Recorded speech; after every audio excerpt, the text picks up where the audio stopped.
এদের 138 রান যদি পেস করতে না পারে তাদের এমারত আসার কোনো দরকার ছিল না। 10 ওভার পর থেকে আমাদের বাংলাদেশে যারা দর্শক আছে তাদের জবান বন্ধ হয়ে গেছে। হাজির মায়ের সবকিছু মায়ের চাকরি নিয়ে টানাটানি পড়তে পারে। পাকিস্তান বাংলাদেশ ভাই ভাই ভাই ভাই এরা দরকার এখন গাট্টি গুজা বেঁধে তাড়াতাড়ি চলে যাওয়ার জন্য, কারণ আমাদের আবেগ নিয়ে তারা যেভাবে খেলতেছে, আমাদের আবেগ নিয়ে যেভাবে এরা খেলতেছে এটা বলার মতো না। আমরা 3-4 ঘন্টা এখানে রাস্তা জ্যামের মধ্যে আসছি, কষ্ট মষ্ট করে লাস্ট 8 ওভার দেখছি।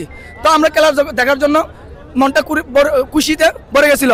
শেষ ম্যাচ ওরা কি করছিল, মাত্র 138 রান নিতে পারতেছে না। এটা এমন একটা কথা, এদের 138 রান যদি পেস করতে না পারে তাদের এমারত আসার কোনো দরকার ছিল না।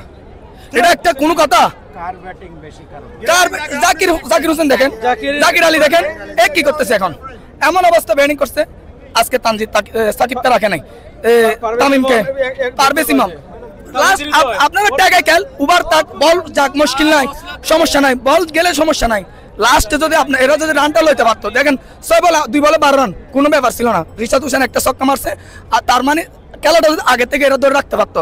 এরা কিন্তু হাল ছাড়ি দিছে, খেলা জিতার আগে এরা হারিয়ে গেছে। তখন আমরা আমাদের আবেগ নিয়ে আমাদের 10 ওভার পর থেকে আমাদের বাংলাদেশে যারা দর্শক আছে তাদের জবান বন্ধ হয়ে গেছে। এটার কারণ কি, কারণ এরা আমরা বসে আছি কালের হাত দিয়ে, কিছু করতে পারতেছি না।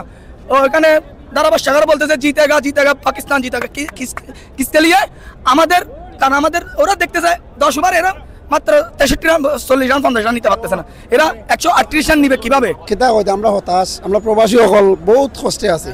কারণ হচ্ছে আমরা চাই ম্যাচটা জিততাম, এনজয় করতাম, এনজয় করার মাঝেও দেখা যায় কোনো কিছু নাই। এটা যে ব্যাট হয়াল আপনার MD stamping run out Zakir Ali অনেক আশা ভরসা আছিল, কিন্তু শেষ মুহূর্তে কি হইলো কোনো কিছু না। আর সবচেয়ে বেশি খারাপ লাগছে আমাদের ইয়ারের নিয়ে শামীম পাটোয়ারির নিয়ে, এমন একটা উইক একটা শট মারছে, এটা মারার কোনো যুক্তিসঙ্গত নাই। নুরুল সোহানের ব্যাটিং ফার্স্ট টাইম মোটামুটি ভালো আছিল, লাস্টে তাও নাই, বল খালি খাইতে আছে ব্যাড লাক, কি করবো আমরা হতাশ। আজকে হাজির মায়ের সব কিছু মায়ের চাকরির মাঝে চাকরি নিয়ে টানাটানি পড়তে পারে, ডিউটি রাইকা তারপরে এখানে আসছে খেলা দেখতে। ক্যাচ মিস তো ম্যাচ মিস ফার্স্ট টাইমে তো এখানে তো হেরে যাওয়ার সম্ভাবনা বেশি।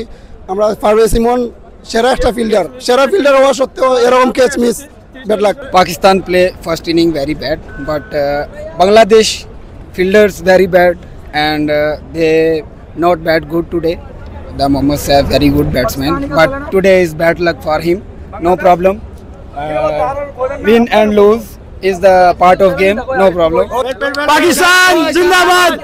Bangladesh played very well. I appreciate Bangladesh, but they have missed couple of chances on the ground, so that's why which put Pakistan better. Now they to put boundaries on the ground. But at the end, Pakistan Bangladesh. Bye bye. Bye bye.